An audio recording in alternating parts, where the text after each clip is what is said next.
Hello, നമ്മളപ്പോ ഇന്ന് ഒരു മാംഗോ ഷേക്ക് ആണ് കേട്ടോ ഉണ്ടാക്കുന്നത്. അപ്പൊ അതെങ്ങനെ ഉണ്ടാക്കുന്നത് ഞാൻ കാണിച്ചു തരാം കേട്ടോ. ഇത് ഭയങ്കര പാടുപെട്ട് ഉണ്ടാക്കുന്ന സാധനമൊന്നുമില്ല, വളരെ കുറച്ച് ഇൻഗ്രീഡിയന്റ് മതി കേട്ടോ നമുക്ക് ഉണ്ടാക്കാനായിട്ട്. അപ്പൊ എന്ത് വേണമെന്ന് വെച്ചാൽ നമുക്ക് നല്ല കട്ട പാല് വേണം, മാംഗോ വേണം, പിന്നെ പഞ്ചസാര, പിന്നെ കുറച്ച് ചിയാ സീഡ്. ഇത്രയും സാധനം മതി കേട്ടോ. മാങ്ങയൊക്കെ തൊലികളെ എടുക്കാം. അപ്പൊ ഇതാണ് ഞാൻ പറഞ്ഞ കട്ടപ്പാല്. അപ്പൊ നമുക്ക് ആദ്യം തന്നെ വേണ്ടത് കട്ടപ്പാലാണ്. നമ്മുടെ മാംഗോ നല്ല പീസ്, ചെറിയ ചെറിയ കുഞ്ഞു പീസുകളായിട്ട് ഞാൻ കട്ട് ചെയ്ത് വെച്ചിട്ടുണ്ട്. അത് നമുക്ക് ഇട്ട് കൊടുക്കാം.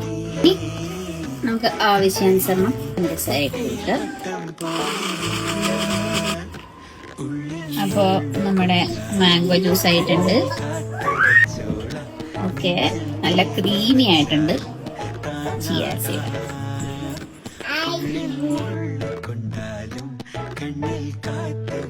നമുക്കൊരു ഗ്ലാസ്സിലേക്ക് എടുക്കാം.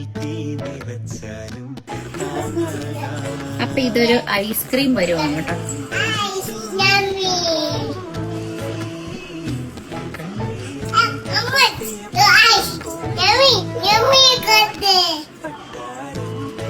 അപ്പൊ എന്റെ മാങ്ങ പൊടിച്ചായ മകളുണ്ട് ഇവിടെ, അവർക്ക് കുറച്ച് കൊടുക്കട്ടെ.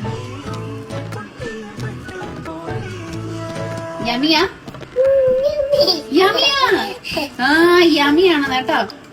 അപ്പൊ നിങ്ങളും ട്രൈ ചെയ്ത് നോക്കണം. Bye bye.